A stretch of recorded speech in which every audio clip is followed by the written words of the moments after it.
por la situación de que esta chica pretendía por parte de la autoridad ministerial una debida diligencia. Pues bueno, precisamente eso es nuestro trabajo, exigir en un tema de no repetición el deslinde de las responsabilidades, ordenar esas investigaciones.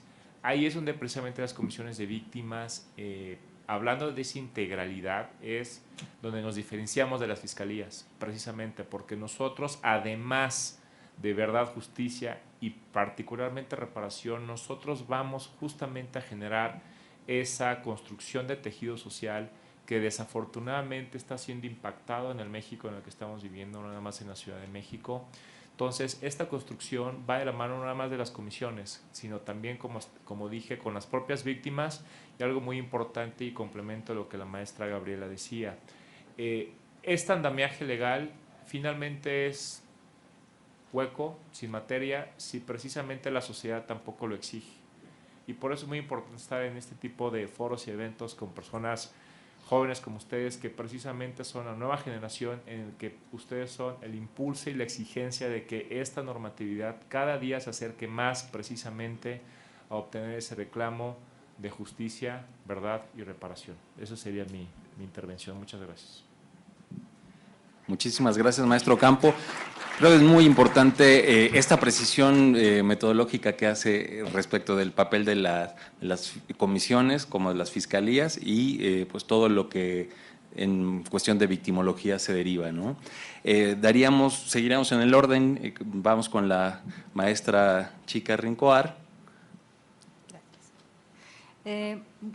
Pues mi formación no es el derecho, pero igual, digamos que en el acompañamiento a víctimas tenemos mucho que ver y nos relacionamos muchísimo con cómo las comunidades, los colectivos, las víctimas organizadas hacen exigibilidad de sus derechos.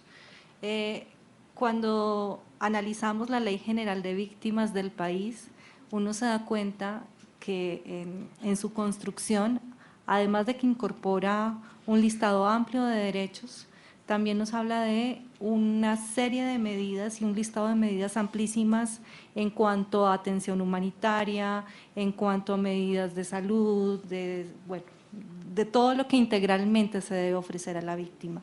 Y estas medidas pueden ser también leídas como derechos de las víctimas. O sea, el plano y el campo de exigibilidad se ha ampliado porque precisamente era lo que los colectivos y la sociedad organizada exigía al Estado.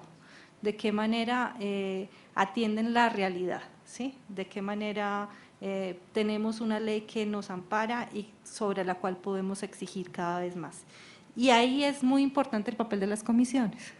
Y es un papel exigido por sociedades, se crea esta figura como garante de esta lucha social y es necesario que las comisiones puedan empezar a presentar resultados pronto, porque estamos muy rezagados y lo que hay es, frente a las víctimas y al movimiento de víctimas en el país, hay un rezago y hay un sentimiento de no haber sido atendidos a pesar de tener ya debajo del brazo la ley no se cumple y no se materializa como en sus expectativas.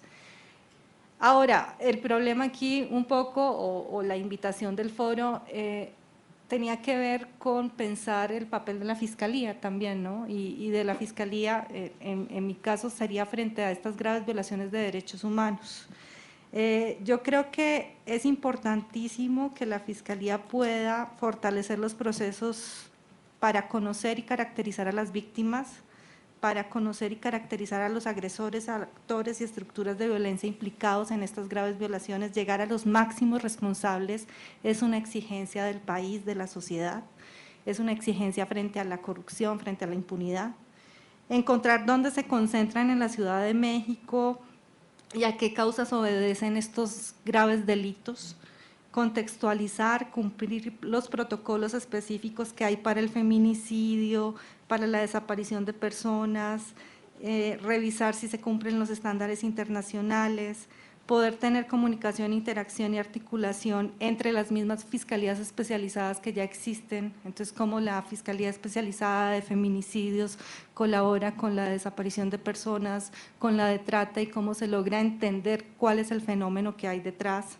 Tener una política criminal clara que haga frente a esto. Y el trabajo en equipo y la orientación a la investigación creo que es fundamental y es el reto que podría en algún momento solucionar, digamos que las debilidades y los vacíos frente a la exigencia de las víctimas en procuración de justicia. Muy bien, muchísimas gracias. Pues creo que es muy importante destacar pues los testimonios desgarradores que nos narró la maestra Silvia Chica, porque pues finalmente y desafortunadamente en nuestro país hemos vivido episodios de violencia generalizada en donde se están viviendo estos fenómenos, o ya llevamos unos buenos años viviendo estos fenómenos. Entonces creo que es muy importante rescatar y hacer propia pues las experiencias que se han vivido en Colombia, y estos testimonios que realmente son muy importantes en cuanto a la atención de víctimas, particularmente en temas de trata o de desaparición forzada, en fin, ¿no? Entonces, muchísimas gracias a la maestra Silvia Chica. Vamos con nuestra siguiente participación de la maestra Saavedra García, por favor. Sí, bueno, yo creo que uno de los grandes retos es también lograr comprender que todo efecto lacerante, sea por delito, sea por un delito o por una violación de derechos humanos, va a traer en la persona una serie de consecuencias que no siempre son, o son, aparte de las jurídicas, también va a traer consecuencias sociales, económicas, espirituales, ¿no? Entonces, cuando nosotros estudiamos y queremos diseñar acciones, estrategias políticas a favor de las víctimas, tenemos que entender todo este universo con respecto a cuáles son sus necesidades. Y entonces, ¿cuál es la respuesta que debe de generarse atendiendo a las demandas y a las necesidades que tienen las víctimas?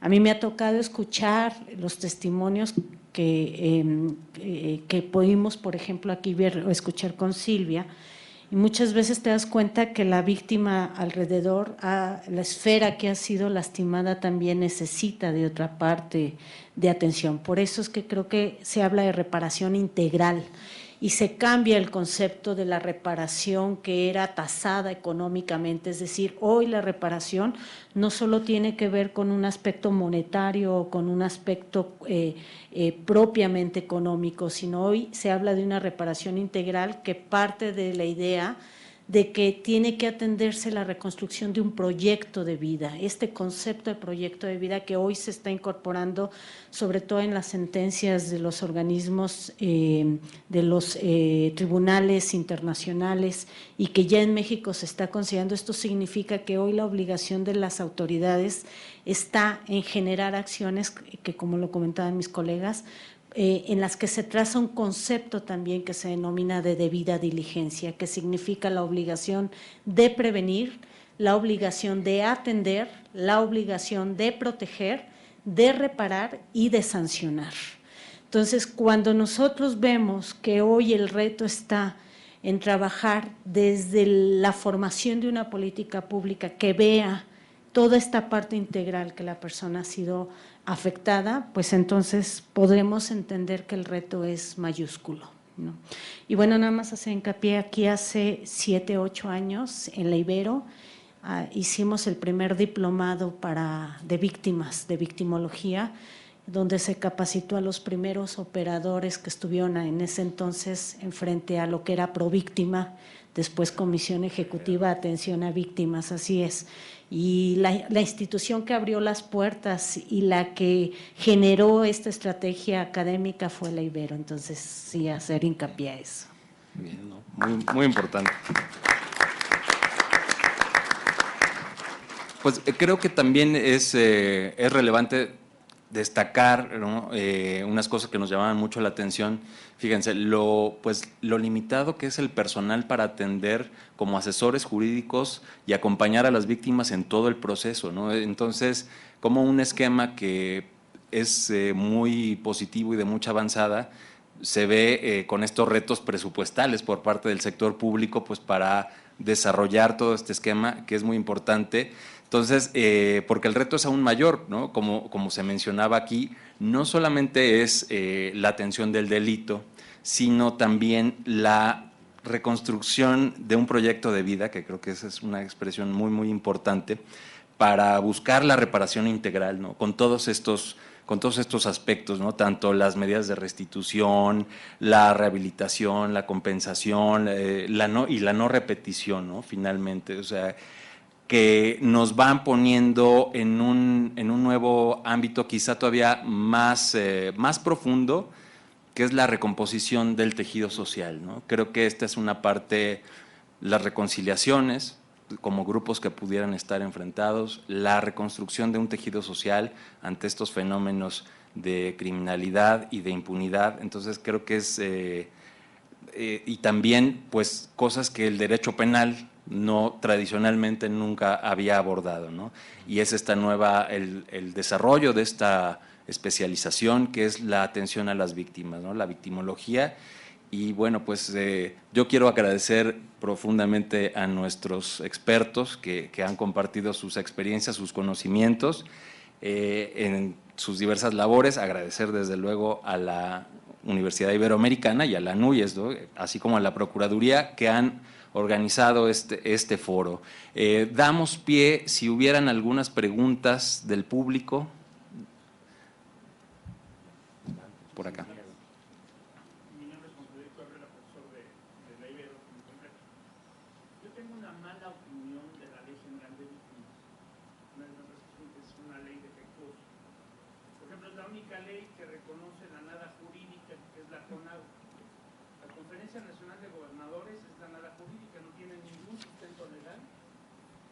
Se reunieron a mediados de 2003 gobernadores priistas, se emborracharon, porque eso fue lo que hicieron, se emborracharon para crear este orden de facto, para pedirle dinero al gobierno de Fox. La CONAGO no sirve absolutamente para nada, deberían trabajar los gobernadores en el Sistema Nacional de Seguridad Pública. No se habla de qué presume el gobernador de Querétaro, con los problemas que tiene de feminicidio, de ser presidente de la nada jurídica. Entonces a mí me parece absurdo, yo no sé quién creó la Ley General de Víctimas, pero cómo se les ocurre hablar de un órgano que no solamente es de facto, es anticonstitucional, violatorio del artículo 117, fracción primera, cuando además la CONAGO cobijó a gobernadores corruptos, unos están en la cárcel, otros están prófugos, otros están protegidas.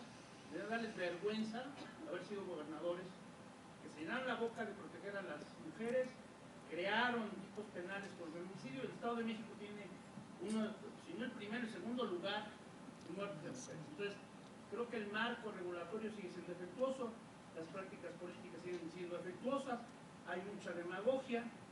Me parece muy lamentable que el presidente de la República esté golpeteando a la Comisión Nacional de los Derechos Humanos. Me parece muy grave, por ejemplo, la victimización que se hace a servidores públicos que obtuvieron una plaza por un concurso y les han ejercido contra ellos terrorismo laboral, lo cual también es materia de victimología, porque se están quedando sin trabajo, sin seguridad social, bajo un esquema de austeridad que raya en la tacañería. Porque la austeridad que tiene que ver con el desabasto de medicamentos, con la falta de criterios para pagar sueldos a criminalistas, a traductores de lenguas indígenas, etcétera, me parece que está muy mal. Este gobierno está fallándole a las víctimas como los últimos gobiernos. Una ley nacional de extinción de dominio que va a generar víctimas, propietarios de buena fe que no tienen ninguna seguridad jurídica. Con una ley infame que se llama Ley Federal contra la Delincuencia Organizada, que no ha servido para nada y que es violatoria de derechos humanos. Entonces seguimos teniendo gobiernos demagógicos a nivel federal, a nivel local, marcos jurídicos defectuosos y las víctimas se siguen sumando. Es decir, en 20 años se han multiplicado las instancias para proteger a las víctimas y hay más violaciones a las víctimas, no solamente en materia penal, en materia laboral, en materia civil, en materia familiar. Entonces eso me indigna como ciudadano y me gustaría, sobre todo maestra Saavedra, usted y yo fuimos colegas en el INACIPE, bueno, yo siempre como profesor externo del INACIPE. ¿Qué vertiente hay? Deberíamos proponer una nueva ley general de víctimas, Lo que hizo Calderón estuvo muy mal, de que no quiso publicar. Claro, pero la ley también tenía sus defectos. Entonces, por ejemplo, esto es un tema que nos interesa porque es a nivel comercial mexicano. En el 93 los senadores del PRI aprobaron el Tratado de Libre Comercio, que entró en vigencia en enero del 94, y no leyeron siquiera el Tratado de Libre Comercio. Este error ahora lo cometieron los senadores de Morena, porque todo el Parlamento canadiense no lo revisa, no lo analiza, no lo ha discutido, que sí lo hacen ahí seriamente, ni las cámaras legislativas de Estados Unidos. Y aquí los senadores de Morena, y a Monreal debería darle vergüenza, que haya aprobado un tratado internacional en materia comercial que sí nos afecta, porque se hizo para satisfacer los intereses del ogro llamado Donald Trump, y que por supuesto nos va a afectar. Y lo aprobaron sin haberlo leído. Eso es una irresponsabilidad política y va a generar victimización. Muchas gracias. Gracias. Gracias, maestro. Maestra, ¿usted haría algún comentario? ¿Se haría a la mesa algún comentario respecto del posicionamiento del profesor? La referencia siempre va primero. Yo coincido, la ley general ha sido un marco jurídico que se ha tratado en 3 momentos de perfeccionar, lo que no se ha logrado. Es una ley que creo que necesita ser revisada todavía, tiene que, no voy a decir la palabra mejorarse, sino tiene que ser una ley coherente, una ley aplicable, ¿no? Obviamente yo, como victimóloga y como conocedora de los derechos de las víctimas, festejo que exista un marco jurídico para las víctimas cuando no lo había. Muchos años se luchó para tener este marco jurídico. Sin embargo, sí me preocupa porque también sé que en una persona que ha sido afectada y cuando tiene puesta su esperanza en una respuesta que el marco jurídico le está diciendo tienes derecho a A, B, C y D, y cuando ella va con la autoridad y hace exigible ese derecho y la autoridad le dice, pues sí, pero yo no tengo con qué dártelo, o yo no tengo fondo, o yo ya no tengo asesores jurídicos, se puede estar haciendo una doble victimización, una revictimización, y puedes estar perdiendo a una persona que su última esperanza estaba en ese marco jurídico, ¿no? Entonces, generar falsas expectativas, sin tener la capacidad institucional de responder a lo que el marco jurídico te ordena que tienes que hacer, es también una forma de revictimizar a las personas. Entonces, creo que sí debemos de trabajar en un marco jurídico idóneo, coherente, que sea aplicable, como les comentaba, todavía hasta estos momentos México y varios estados están incumpliendo en este marco jurídico, a pesar de que los transitorios decían que los estados tenían 90 días para cumplir con ese marco jurídico. Han pasado 5 años y la realidad es que no es así. Sin embargo, tampoco sancionaría o diría que el marco jurídico tiene que desaparecer, porque son derechos ganados ya por las víctimas. Es un poco como la figura del asesor jurídico, que cuando se ve el impacto presupuestario de poner asesores jurídicos, cuando las defensas públicas no han sido todavía fortalecidas y hoy quieren echar atrás el asesor jurídico, esto ya no se puede, son derechos ganados y no hay retroactividad para la ley ni hay efecto contrario, sino siempre en pro de la persona y en principio en pro de la persona. Entonces, coincido con usted, hay que fortalecer el marco jurídico, pero no soy, no apelo a que este marco jurídico desaparezca, sino que se fortalezca, definitivamente. Muchas gracias, maestra. ¿Alguna pregunta de nuestro auditorio?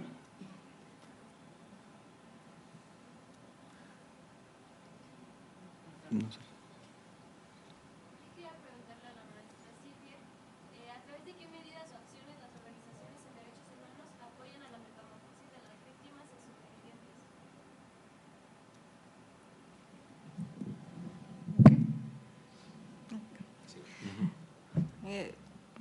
Pues yo considero que las organizaciones de derechos humanos tienen un papel prioritario en la medida en que pueden canalizar los ejercicios de participación de las víctimas y empoderarlas.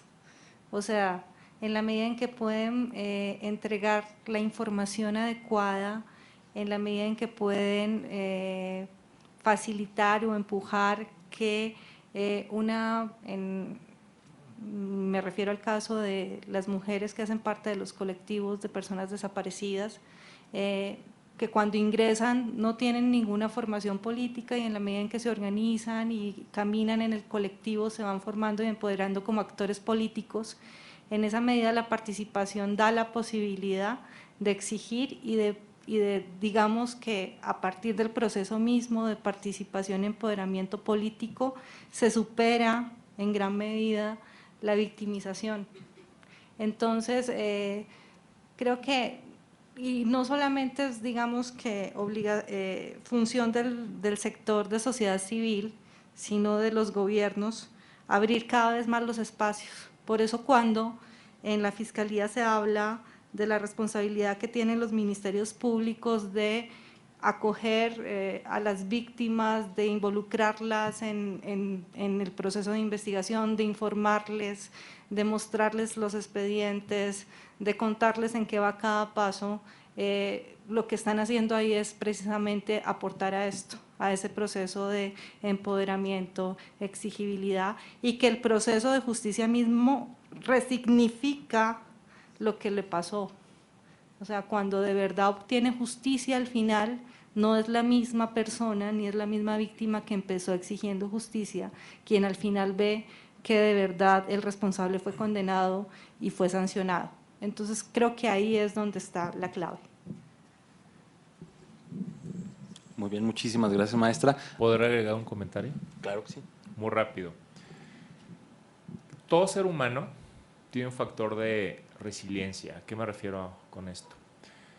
Más allá de sonar esperanzador, lo que te quiero decir es que en la práctica he visto es que en la medida en que las comisiones o los colectivos o en general cualquier ser humano que tenga que estar con una víctima, en la medida en que se encuentre ese factor de resiliencia, ese factor que genera que la vida se mueva y se genere un proyecto alrededor y que inspire a esa víctima, ahí es donde precisamente podemos hablar de construcción de un proyecto de vida y donde precisamente es nuestra labor como comisiones ejecutivas de víctimas. Y que precisamente ahí es la línea divisoria con las fiscalías. Porque la fiscalía no está pensando en esto, pero nosotros sí, los colectivos de víctimas sí. Y precisamente también yo soy de la idea, si ya nacimos, no podemos irnos para atrás. Ya tenemos asesores jurídicos victimales, ya tenemos 24 comisiones ejecutivas, la más joven es la de la Ciudad de México, de hecho, hace 3 meses.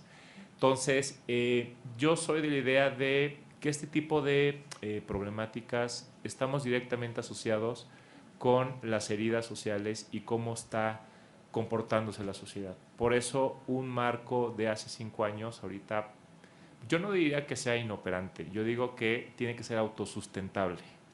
Y yo creo que nuestra realidad ahorita era totalmente distinta hace 5 años. Entonces, yo desde luego coincido en que no podemos echar marcha atrás, sino que sí tendríamos que pensar, no sé si en una nueva ley general de víctimas, pero sí más bien en pensar en una reforma que sea autosustentable y que eso pueda dar precisamente una aceptación y materialización del principio de progresividad y toda política de Estado. Y finalmente el Estado se debe y debe estar para que no haya víctimas. Y si las hay, las tiene que asistir. Gracias. Perdón, bueno, por ejemplo, hoy la noticia que corre por las redes sociales es de una mujer que fue asesinada por su pareja y que fue a denunciar 15 veces y que ahora el hoy imputado está completamente prófugo y se encuentra también con él una niña que es la hija de esta persona que fue a denunciar 15 veces y las autoridades no hicieron absolutamente nada. Ustedes, como organismo, ¿cuáles son las acciones que hacen por este tipo de cosas? Digo, al final de cuentas, ella sí dio conocimiento a las autoridades y ustedes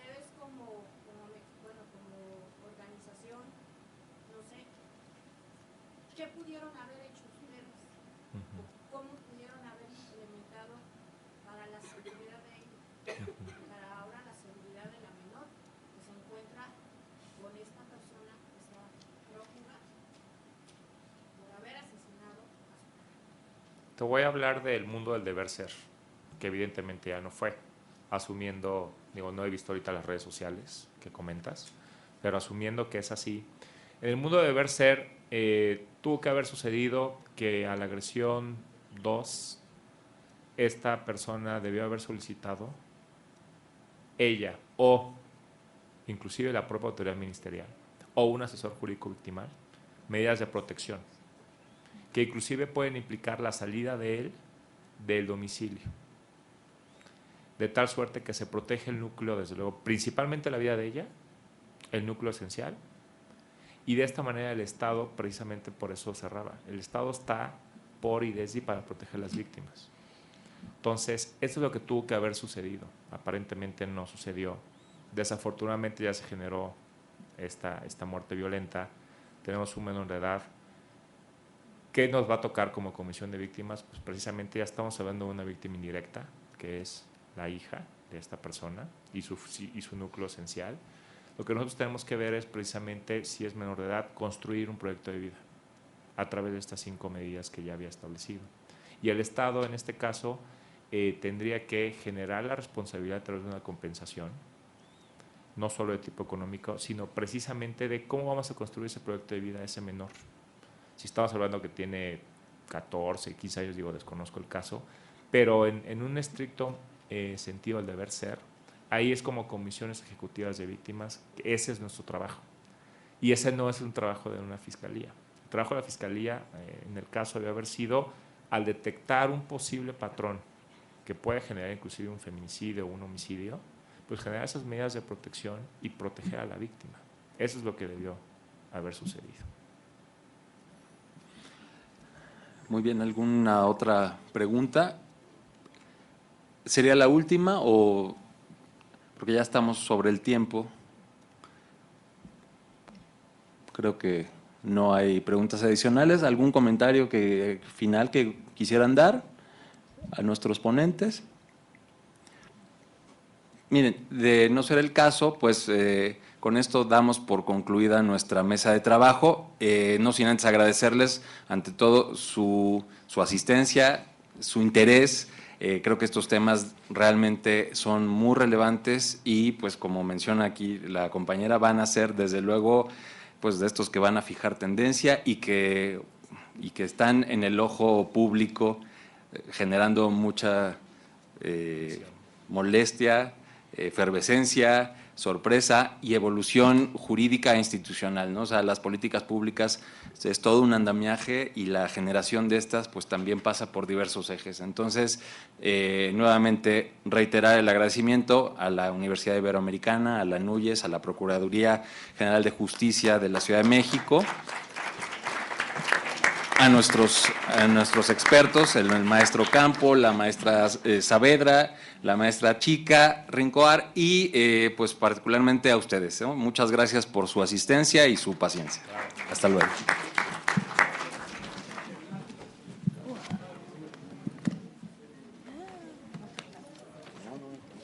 Silvia, un gusto, encantada. El gusto es mío. Gracias por venir. No, al contrario, gracias, siempre es… Hasta luego, maestra. Encantado estamos. Hasta luego. Su país Muchas me gracias, encanta, profesor. Hace falta. Conozco la Javeriana, es un precioso. Sí. Que tengan buen día. Lo mismo, muy amable. Gracias, ¿no? Chao. Para mí es un placer.